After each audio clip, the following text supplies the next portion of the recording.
Like, share and subscribe. లేవి కాండము 9వ అధ్యాయము మొదటి నుంచి చదువుతాం.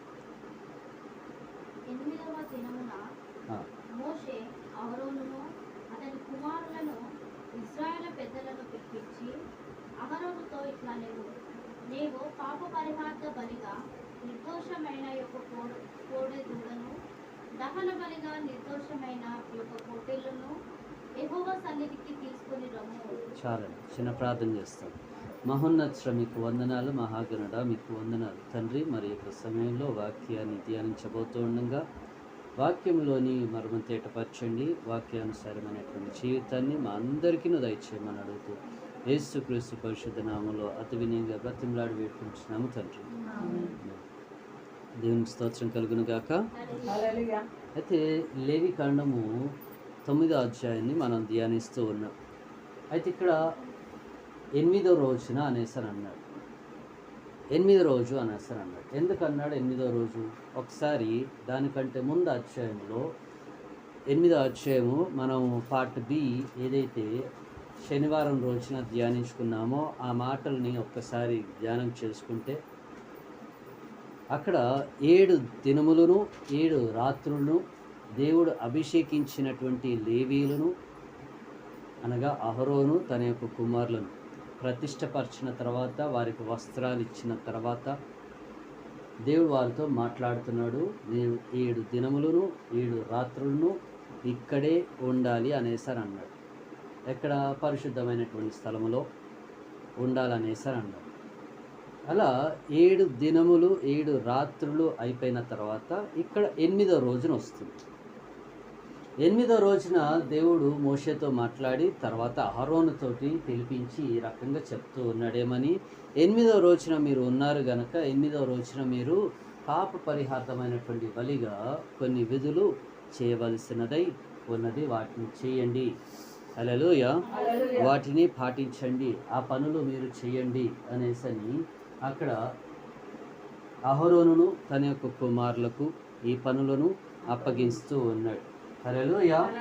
అయితే ఇక్కడ మనకి దేవుడు ఎన్ని విధములైనటువంటి పనులు అప్పగిస్తూ ఉన్నాడంటే, అహరోనుతో దేవుడు సెలవిచ్చేది, ఒక కోడె దూడను తీసుకొనిరా, ఒక పొట్టేలును తీసుకొనిరా. దూడను ఏమి చేయాలి అని అంటున్నాడంటే పాప పరిహార్థమైనటువంటి పనిగా అర్పించండి.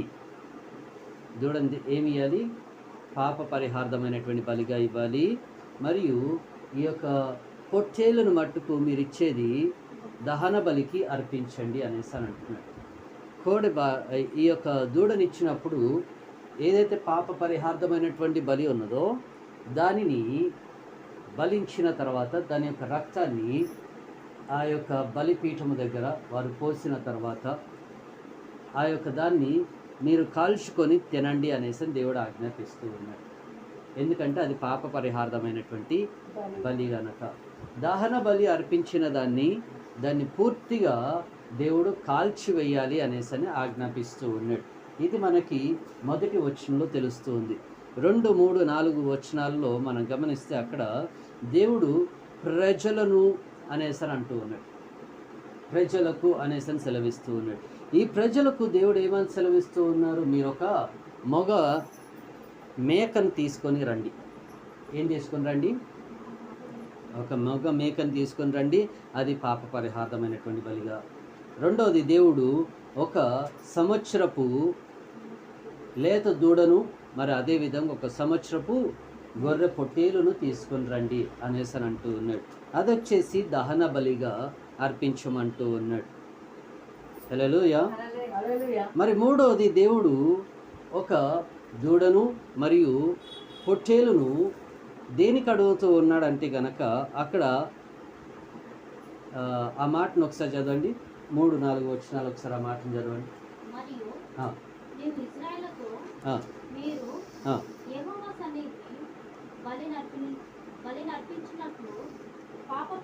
నాలుగో వచనం చదవండి అమ్మా.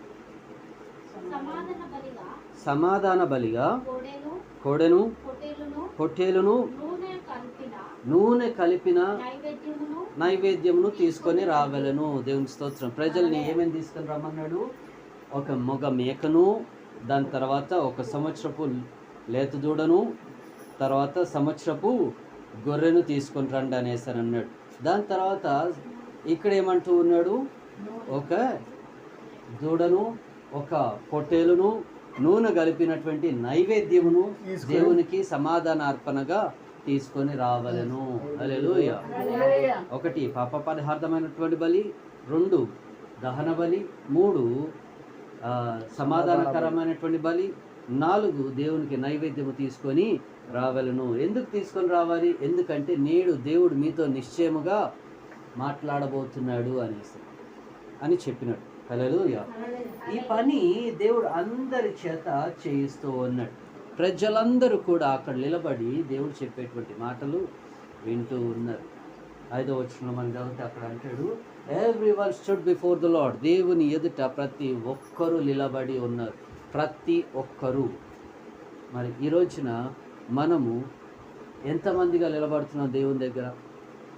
ఎంతమందిగా మనం ముందుకు సాగుతున్నాం దేవుని దగ్గర? ఒక కుటుంబంలో దేవుడు ఏర్పాటు చేసినాడంటే ఎంతమంది ఉన్నారండి? చెప్పండి, ఆలోచించండి. ఇప్పుడు మా కుటుంబంలోనే చూడాలంటే 4 ఉన్నాం. 4 దేవుడు ఆశీర్వదించినాడు కనుక ఎంతమంది అయినారు దేవుడు? ఇంకో 3 కలుపుకుంటే 7 అయినారు దేవుడు. హల్లెలూయా. దేవుడు మమ్మల్ని 7గా ఆశీర్వదించినాడు. దేవునికి స్తోత్రం కలుగును గాక. దేవుడు ఒక కుటుంబాన్ని ఆశీర్వదించినాడంటే ఆ కుటుంబం అంతా కూడా దేవుళ్ళు ఉండాలా. కానీ ఆ కుటుంబం లేకపోతే ఏమవుతుంది? దేవుని దగ్గర నిలబడకపోతే ఏమవుతుంది అంటే మీరు ఇచ్చేటువంటి అర్పణ దేవుడు స్వీకరించడు అని దాని అర్థం. ఏంటిదండి దాని అర్థం? మీరు ఇచ్చేటువంటి అర్పణ దేవుడు స్వీకరించడు అని దాని అర్థం. అయితే ఒక మాట మీ అందరికీ, మీరు అర్పించినప్పుడంట ఆ యొక్క అర్పణ సమర్పించుకున్నది ప్రతి ఒక్కరూ ఉండాలి. లేకపోతే కనుక నేను దాన్ని స్వీకరించను. 5వ వచనంలో దేవుడు అదే మాట అంటున్నాడు. ఏమని అంటూ ఉన్నాడండి? మోషే ఆజ్ఞాపించినటువంటి వాటిని వారు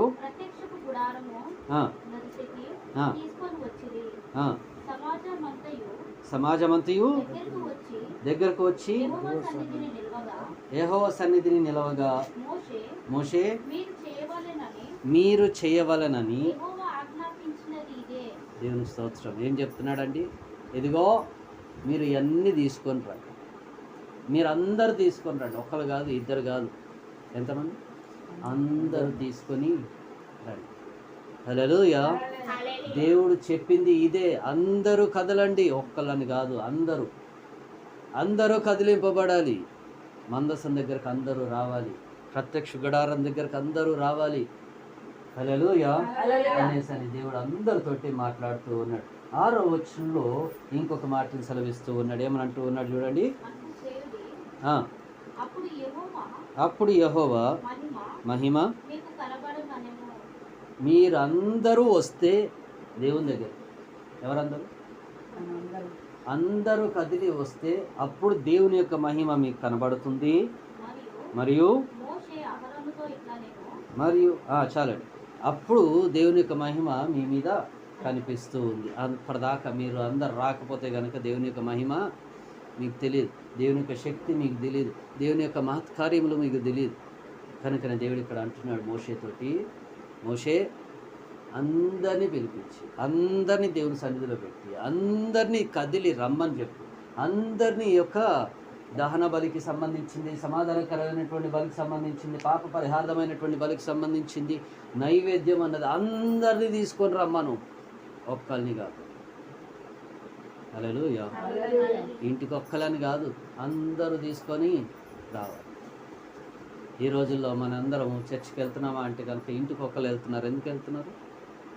అందరు రావట్లేదు. దేవుడు నిన్ను ఆశీర్వదించాలంటే ఎలా ఆశీర్వదిస్తాడు?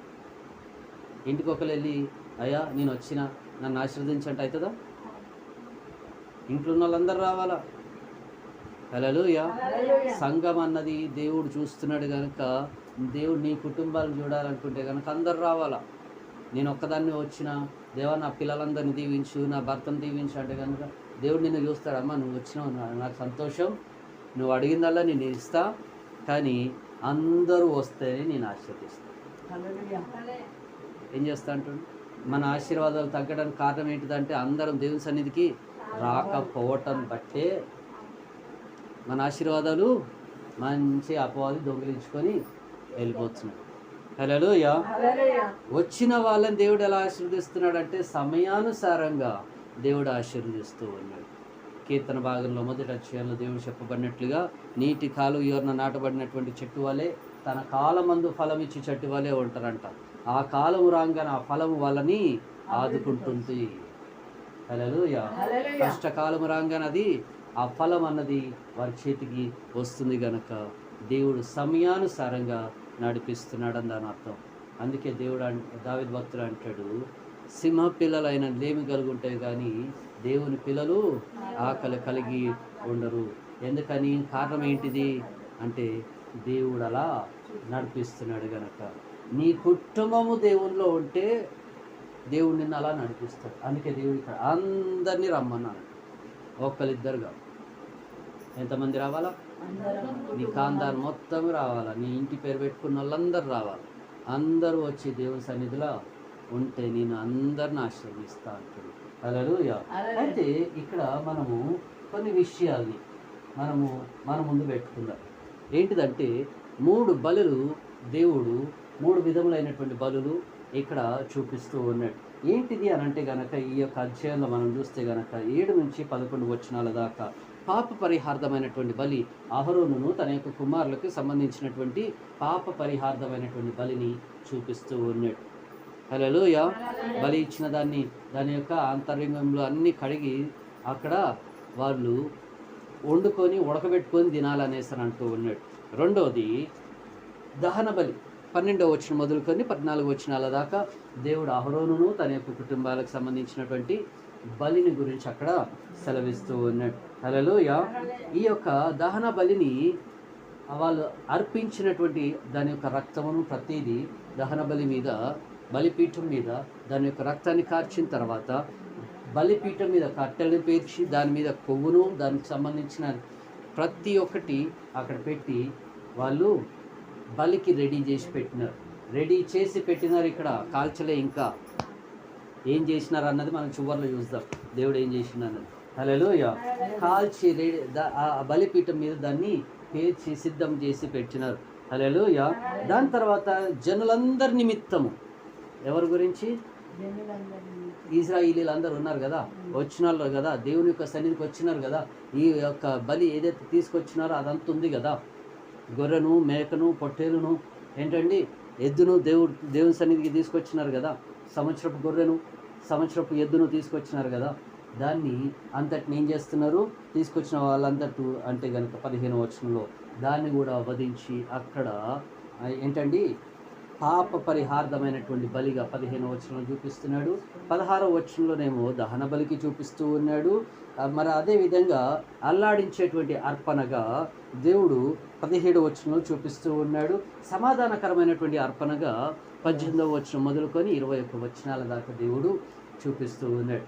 సమాధానకరమైనటువంటి అర్పణ వరకు దేవుడు ఇక్కడ ఒక్కొక్క వచనంలో దేవుడు ఒక్కొక్క విధంగా 7 నుంచి 21 వచనాల దాకా ప్రతి ఒక్కరి గురించి, అహరోను తన యొక్క పాపం గురించి, తన కుటుంబం, తన పిల్లల యొక్క పాపం గురించి, పాప పరిహార్థమైనటువంటి బలి మరియు దహన బలిను, ఏంటండి జనులకు సంబంధించినటువంటిది పాప పరిహార్థమైనటువంటి బలి, దహన బలిను, మరి దాంతోపాటు దేవునికి సమాధానకరమైనటువంటి బలిగా, అర్పణగా దాన్ని తీసుకొని వస్తూ ఉన్నాయి. అక్కడ సమాధానకరమైనటువంటి బలిగా అల్లాడించేటువంటి అర్పణలో దేవునికి ఏమి ఇస్తున్నారంటే గనక దానితో పాటు నూనె కలిపినటువంటి వాటిని కూడా తీసుకొని రావాలి అనేసి అన్నాడు.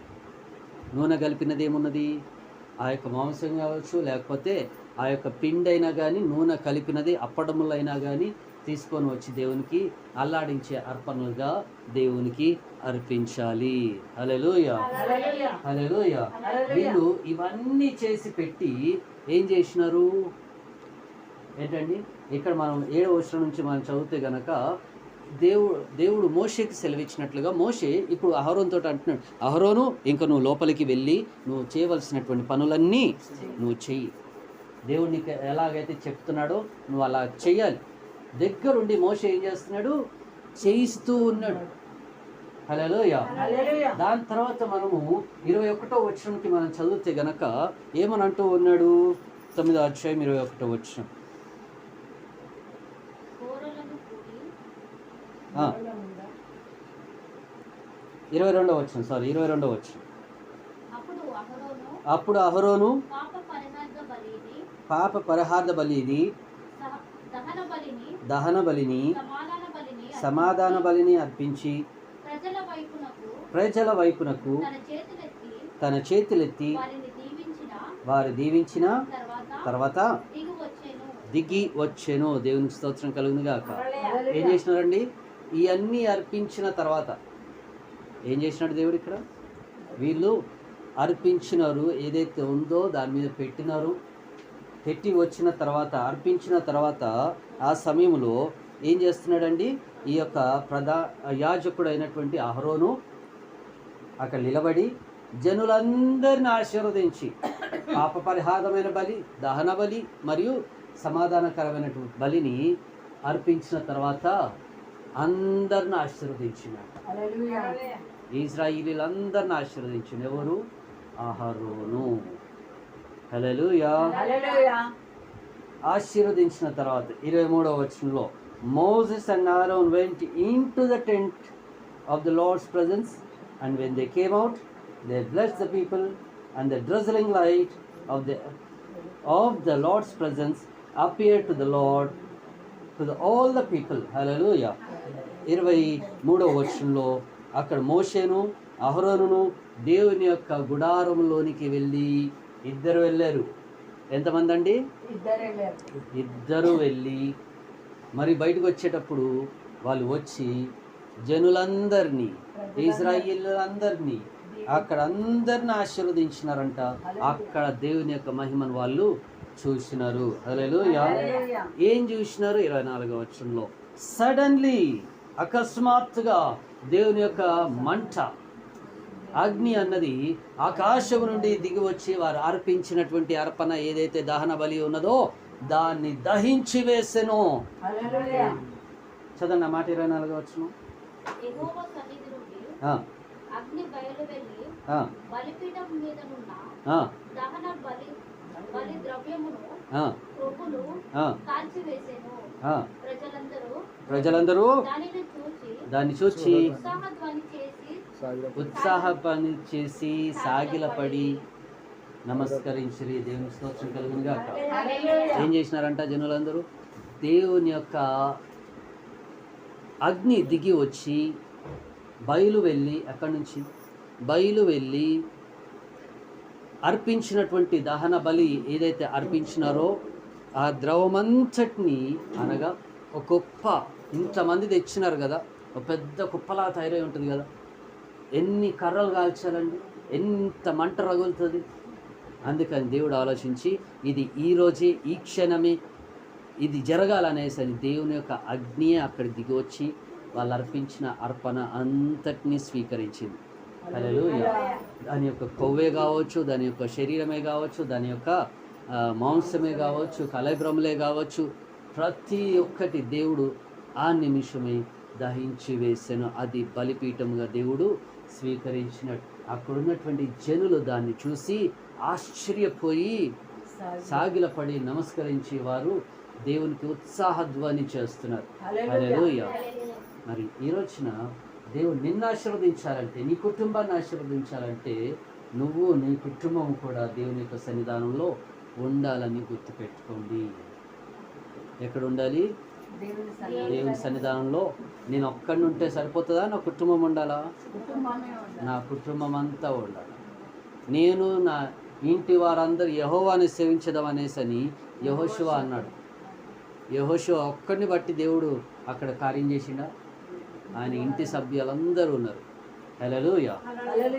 నోవా విషయం చూడండి. నోవా చెప్తే ఎవరు మాట వినలే, కానీ తన యొక్క పిల్లలు మాట విన్నారు కనుక తన పిల్లల మట్టికే రక్షింపబడ్డారు. మరి ఈ రోజున నీ పిల్లలు నీ మాట వింటారా? నీ మాట వింటుర్రా? నీ మాట వినకపోతే కనుక పిల్లలకు ఆశీర్వాదాలు రావు దేవుని దగ్గర నుంచి. రావాలంటే ఏం చేయాలా? పిల్లలరా మీ పెద్దలకి లోబడి ఉండండి అనేసని దేవుడు సెలవిస్తూ ఉన్నాడు. అపొస్తలుడైనటువంటి పౌలు మాట అంటున్నాడు, పిల్లలారా మీరు పెద్దలకి లోబడి ఉండండి, పెద్దలు చెప్పిన మాట వినండి. ఎందుకంటే ఆజ్ఞల్లో అదొక ఆజ్ఞ, నీ తల్లిని నీ తండ్రిని సన్మానించుము అన్నాడు. పెద్దలు చెప్పిన మాట నువ్వు విను. అందుకే సామెతల్లో కూడా ఒక మాట ఏమంటాడు, పెద్దల మాట సద్ది మూట అన్నారు. ఎందుకన్నారు? ఎందుకన్నారండి? ప్రతి ఒక్కటి వాళ్ళ యొక్క జీవితంలో వాళ్ళు కంప్యూటర్ చూడకపోయి ఉండొచ్చు, కానీ సలహాల్లో కంప్యూటర్లు కంటే మించినవి కనుక చిన్నపిల్లలు పెద్దలు చెప్పిన మాట వినాలనేసి అంటున్నారు.